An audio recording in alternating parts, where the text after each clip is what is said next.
Blessed feast of blessed martyrs, holy women, holy men, with affections, recollections, greet we your return again. Worthy deeds they wrought and wonders, worthy of the name they bore, we with meetest praise and sweetest honor them forevermore.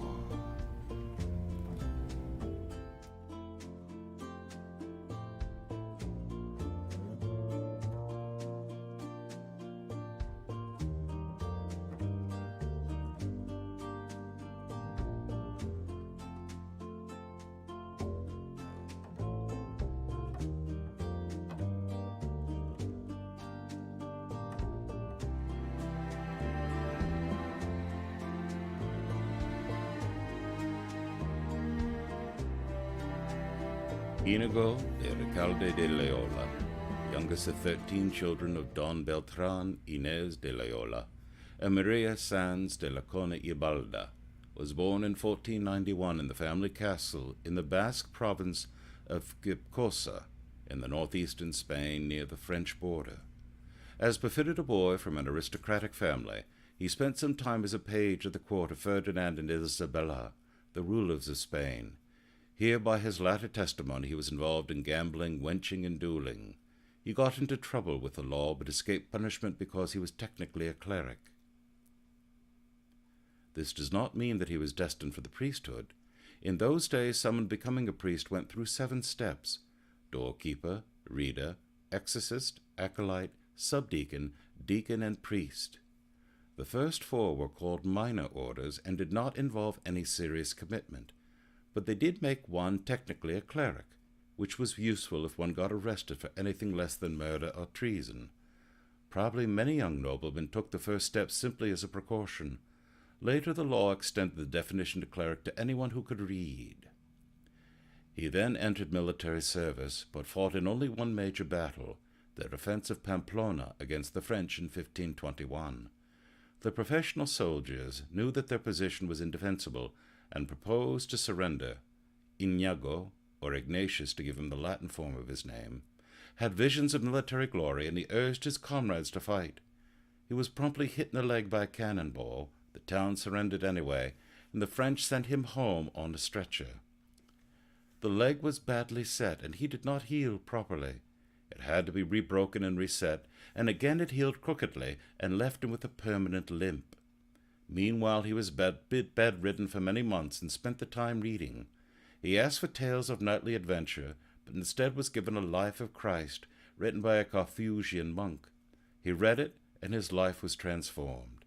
He went on a pilgrimage to Montserrat, where he hung up his sword over the altar, and spent about a year at Manresa, near Montserrat, first working as a nurse and orderly in a hospital there, and then retiring to a cave to live as a hermit and study The Imitation of Christ, by Thomas à Kempis, a book urging the Christian to take Christ as example and seek daily to follow in his footsteps.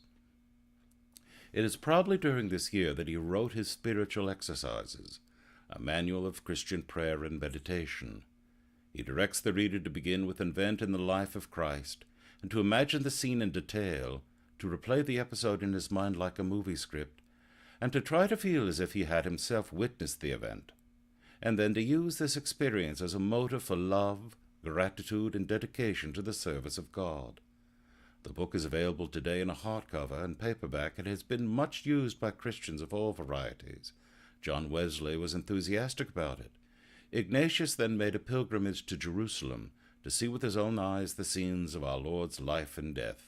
He wanted to stay and preach to the Muslims, but the Franciscans stationed there advised him that he needed an education in order to preach effectively. Back in Spain, he spent 10 years, from 1524 to 1534, getting an education at Barcelona, Alcalá, Salamanca, and Paris, beginning by going to elementary school to learn Latin grammar and ending up with a Master of Arts degree from the University of Paris. In Salamanca, he often preached to groups of people assembled by chance, but in those days a layman undertaking to preach on his own without a license or supervision was automatically suspected of heresy. Ignatius was twice imprisoned by the Spanish Inquisition and questioned about his beliefs, an experience that made a deep impression on him. He was finally acquitted, but forbidden to discuss religious matters for 3 years. Today his followers are aggressively proud of the fact that no member of their order has ever sat on an inquisitorial tribunal. It is possible that Ignatius had already had doubts about the Inquisition. He was a Basque, and I am told that the Inquisition was never active in Biscay because the Basques, although thoroughly orthodox Christians, would not tolerate it. In 1534, he and 6 fellow students formed a group who vowed to travel to Jerusalem and there preach the gospel to the Muslims. The most famous of the 6 is Francis Xavier, who went to India and China as a missionary and was committed on the 3rd of December. This group took the name the Society of Jesus and was nicknamed the Jesuits by outsiders, a nickname that stuck. In 1537, the Jesuits, now 10 in number, gathered in Venice, and having found that renewed war in Palestine made journeying there impossible, offered their services to Pope Paul III. Ignatius and some of the others were ordained to the priesthood, and they were assigned various tasks. In 1540 they became a formal organization with the usual monastic vows, plus a fourth vow of personal obedience to the Pope. In order to have more time for preaching and study, the order abolished the practice, followed by almost all previous orders, of reciting the monastic hours in community.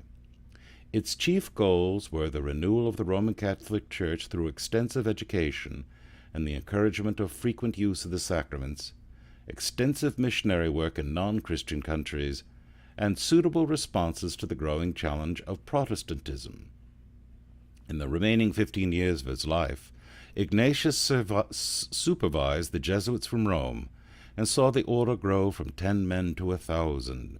It was always active in missions and became deeply involved in education and in counseling those with difficult decisions to make, particularly rulers.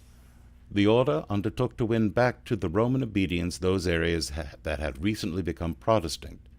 Ignatius counseled his Jesuits, technically neither monks nor friars, but priests regular, to proceed with charity and moderation, without hard words or contempt for people's errors. He died suddenly on July 31st, 1556. His writing included the following prayer: "Teach us, good Lord, to serve Thee as Thou deservest, to give and not to count the cost, to fight and not to heed the wounds, to toil and not to seek for rest, to labor and to not ask for any reward, save that of knowing that we do Thy will."